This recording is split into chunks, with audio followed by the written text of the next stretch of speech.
lu kan jebolan Suci juga nih. Ya. Melihat dunia stand up komedi selama 10 tahun ini seperti apa sih, Gen? Gue juga kebetulan ngikutin audisinya dari tahapan audisi di kota-kota sampai yang audisi final di Jakarta. Gue ngikutin dan gue ngeliat kayaknya stand up komedi itu jujur sekarang semakin berkembang gitu, dan komik-komiknya itu sekarang benar-benar kayak dari hati gitu. Kalau gue lihat tuh kayak semua tuh punya karakter, ada yang pedagang mie ayam gitu, ada yang ini.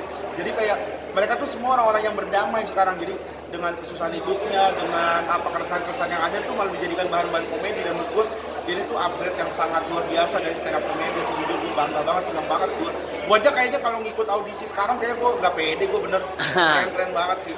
Dan lu juga menjadi juri di sini, kayak ngingat lu zaman-zaman berjuang di Suci nggak sih? Iya, gue juri audisi kan, jadi gue kayak ada dendam juga kan pastinya. Dulu gue waktu Suci 4 di thank you win sama Bang Radit, tapi enggak lah, jadi juri tuh gue nonton, gue nikmatin banget jadi juri dengan 200 peserta. Gue bisa ngelihat lebih banyak komika-komika dari daerah yang ternyata cukup mengagetkan, mereka luar biasa sih. Dan ketika lu jadi juri, penilaian apa sih yang paling penting gitu untuk meloloskan peserta nih? Ya, kalau untuk meloloskan peserta, jadi kalau gue ada dua sih kuncinya. Yang pertama itu karakter dia yang akan dibawa untuk ke panggung Suci, karena itu yang selalu gue pegang dari gue di Suci 5 itu, yaitu karakter apa yang kita punya, persona apa, karena itu yang akan membedakan kita nantinya dengan stand up comedian yang sekarang tuh udah banyak banget. Itu yang pertama. Dan yang kedua tuh yang pasti yang lucu. Jadi gue lihat yang memang dia lucu, dan lucunya tuh bisa untuk tayang on air karena ini kan buat di TV ya, dan aman gitu. Itu sih yang jadi bahan penilaian gue, dua itu. Bang, kan ini kan Suci udah 10 sesi ya? 10 sesi dan dunia stand up juga 10 tahun belakangan semakin maju gitu. Ya. Dan sampai gara-gara stand up komedian, komika-komika tuh kayak punya profesi baru gitu di dunia hiburan gitu. Nah, penilaian lu seperti apa sih dengan seperti ini? Kalau untuk stand up sebenarnya udah 12 tahun lah, Yeah. kita udah ada tuh dari tahun 2010. Kalau Sucinya udah 10 season. Kalau gue lihat itu ya luar biasa banget. Suci bisa jadi lahan pekerjaan baru yang bukan stand up, jadi lahan pekerjaan baru yang bukan cuma jadi stand up komedian, tapi banyak banget. Ada yang jadi penulis, ada yang jadi sutradara, ada yang jadi komedi konsultan, ada yang jadi pelawak untuk grup sketsa, terus ada juga yang jadi selebgram, ada yang juga jadi seleb TikTok gitu, ada juga macam-macam. Makanya stand up komedian itu luar biasa gitu, mereka bisa mengembangkan dirinya. Jadi nggak cuma stand up, mereka sekarang lebih luas gitu. Itu sih luar biasa ya, gue juga sangat bangga lah gitu. Jadi untuk regenerasinya tuh akan lebih mudah gitu. Jadi ketika senior-seniornya udah mulai mengembangkan sayapnya ke tempat yang lain, yang baru-barunya akan fokus ke stand up, akan jadi seorang stand up komedian yang siap lah.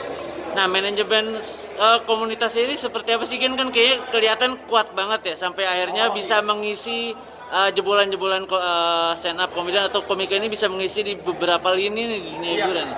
Kalau komunitas tuh emang alhamdulillah komunitas stand up itu salah satu komunitas yang benar-benar solid ya. Gue juga ngikutin beberapa komunitas dan gue ngerasa komunitas stand up itu yang kayak senior itu, walaupun lu udah jadi, lu udah punya pekerjaan, lu udah punya seperti apa, di tengah kesibukan tuh kayak masih sempet datang ke komunitas buat open mic, buat ngobrol sama teman-temannya, buat nanya perkembangannya gitu. Jadi emang luar biasa banget lah gitu. Kayak Bang Panji aja masih sering datang ke open mic, masih sering datang buat ngobrol sama teman-teman komika gitu. Jadi emang solid banget. Kita juga sering banget kumpul, kita juga punya kantor, kita juga setiap setahun sekali selalu ngadain event tahunan. Kayak tahun ini kita bakal ada jambore gitu, jambore stand up yang isi itu emang pesta stand up komedian semua. Jadi seperti itulah yang akhirnya membuat kita tuh semakin kuat. Jadi kayak kita tuh bisa mengembangkan bakat-bakat lainnya gitu. Kayak misalnya lu penulisan bagus nih gitu, jadi kadang ikut gue yuk jadi komedi konsultan gue dulu gitu. Jadi emang itulah kerennya stand up komedi, komunitasnya tuh.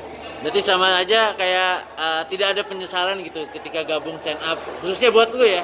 Karena ini menjadi sebuah profesi baru dan lahan pekerjaan baru ya. Betul, gabung sama komunitas stand up tuh benar-benar nggak rugi lah. Kayak banyak banget ilmu yang gue bisa pelajarin. Bahkan bukan cuma orang di depan layar ya. Di komunitas itu ada yang akhirnya menjadi manajer komik, ada yang akhirnya jadi fotografer komik, ada akhirnya jadi editor komik. Ada kayak kalau lu tahu ada punyanya Marcel Widianto, Lelah Miskin Project, itu isinya komik-komik yang jadi editor, jadi kameramen, segala macam. Jadi emang dibina dan bekerja untuk dunia hiburan tapi di balik layar.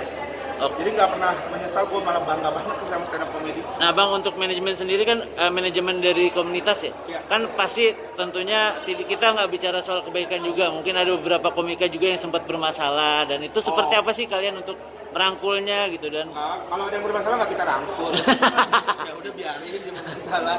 Ya udah, kadang yang gimana kalau yang bermasalah pasti ada lah diobrolin, karena kan kita ada presidennya juga, ada presiden stand up Indo, kita juga punya ketuanya, kita juga punya orang yang dituakan, kita punya founder yang masih lengkap gitu. Jadi kalau misalkan emang ada apa-apa ya kita pasti diobrolin baik-baik gitu. Ya tabayun lah. Ada lagi nggak?